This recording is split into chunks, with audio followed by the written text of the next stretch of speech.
Now, going to the fall season, the Celtic people of the north used to believe that during the fall season their year began. And actually for the Celtics, their New Year's was November 1st. October 31st was the final day of the year for the Celtic people of the north. And that day was called the Day of Samhain. And this individual, wal-iyadhu billah, was supposed to be their god of the spirits of the dead, of evil again. And according to their belief, the evil spirits would rise to the surface and would terrorize people on that evening. And on that evening, if you did something wrong to a person, they'd come back to get you on that night. So some people would put on a disguise, so you couldn't recognize them on October 31st on that evening, and then they would be safe. Also, they would burn fires. Now the only thing we find left of that is the jack-o'-lantern that they would put inside of their window, made from the pumpkin. What actually happened in Europe is that the church moved All Saints' Day, a day for the saints. They moved it from May 13th to November 1st in 1834 AD. And so what they said was that the 31st night is All Hallows Evening. All Hallows Evening, which in America later became known as Halloween. Halloween. And they depict the forces of evil. What is happening now is that the children put on disguises. They dress as little devils, little witches, as goblins, vampires, anything evil, and they go out. And now with the new American way, they do trick-or-treat. And they come to your house asking for food. Do they do that here in Miami? Trick-or-treat. They knock on your door in their disguise. And some Muslims, thinking they want to be Americans, or they want to be Canadians, so they send their little children, and they're in little disguises. So what are you going to dress them as? A little angel? What are you going to be? How are you going to dress and go out there? And so the reality that we recognize is that, number one, this is the day of Samhain. And the Quran tells us, Inna shaytana lil insani aduwwun mubin, that the devil is an open enemy to humanity.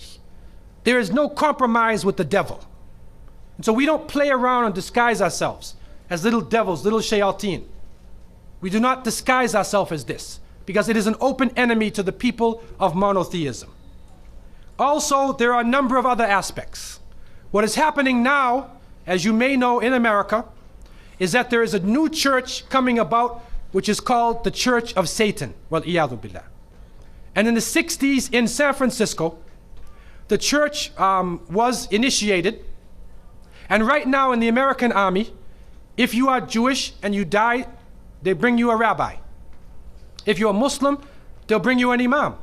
If you're Christian, they'll bring you a priest or a minister. If you're registered as part of the Church of Satan, they bring you a priest from the Church of Satan. A'udhu billahi minash shaitanir rajeem.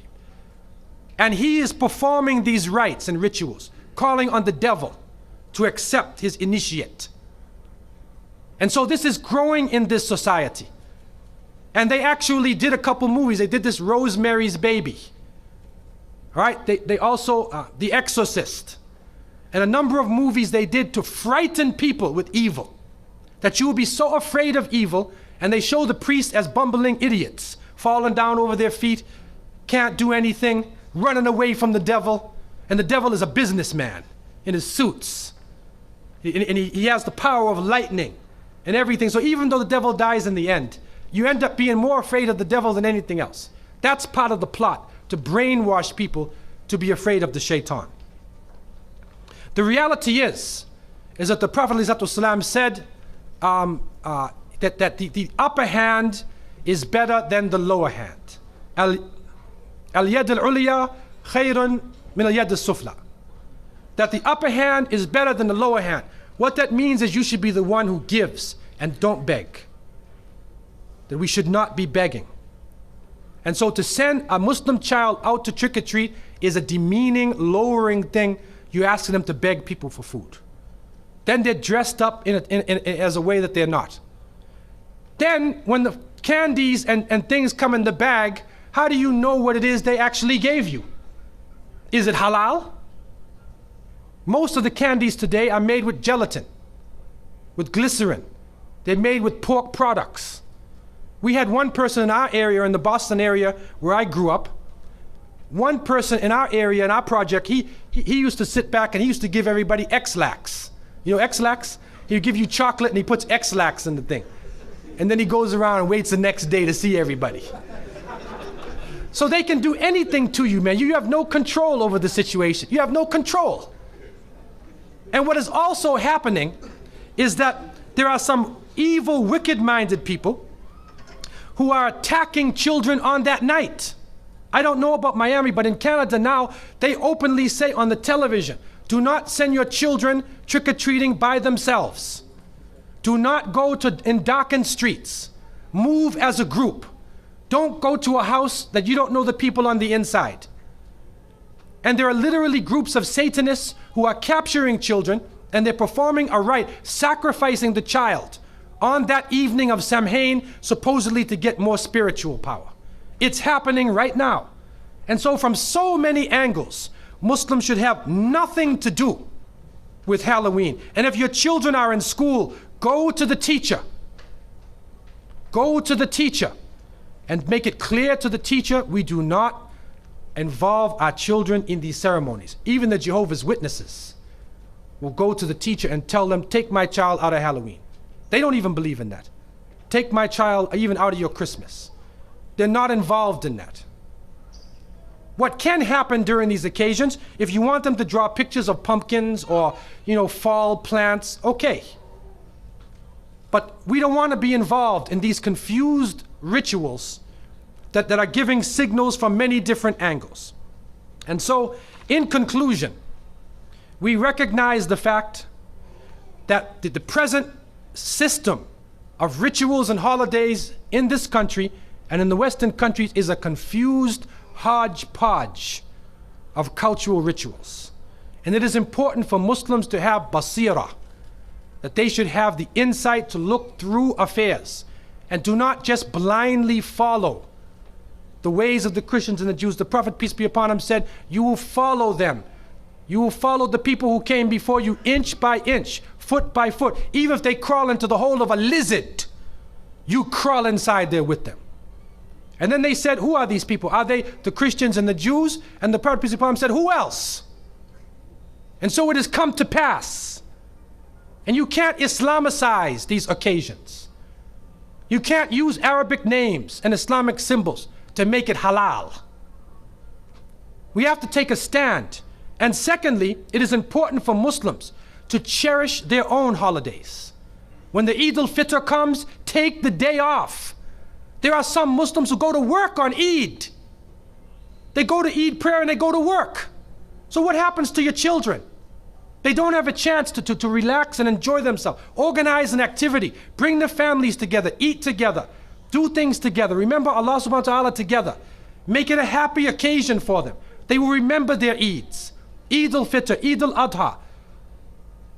If they don't, then they get involved in Christmas, in Easter, in Halloween, where even in the Christian tradition now, it is confusing. And many of the Christians now, Seventh-day Adventists, Jehovah's Witnesses, and many people are taking a stand. And they're saying, we do not want to follow the pagan religion. So what about those who have been blessed with monotheism? And so I want to leave you with these words. And I pray that Allah subhanahu wa ta'ala would help the younger generation to be able to take a stand, especially for the Muslims to take a stand, and for those non-Muslims to try to understand what Islam really is. To try to understand that our society, what we are living in our society, our moral standards are being lowered to the point where if people of conscience do not take a stand, then we will be living in a state of confusion. In Canada, common law marriages are practiced more than regular marriages. In Quebec, in the French province of Canada, it has the second highest rate of common law marriages on earth is in Quebec. And they say these marriages only last at the most 5 years. So if the families are broken apart, if children are being molested, if women have no sanctuary or protection in the society, even in the White House, if nowhere is safe, then the basis, the essence of the society itself is become rotten. And this will influence the economic situation, the political situation, all aspects of life. So I leave you with the thought that people of conscience should take time, study history, go back to the source of the religions, and you'll find that all of the religions are based in Tawheed, in the oneness of God. It will take you right back to the source. And when you think about a Muslim now, realize it's not somebody who's thinking about blowing up the Empire State Building. That's stereotyping, that's Hollywood. That's Hollywood. Islam is based on peace, submission to the Creator. When we meet each other, we say, Assalamu alaikum, peace be upon you. And we pray for peace for all people.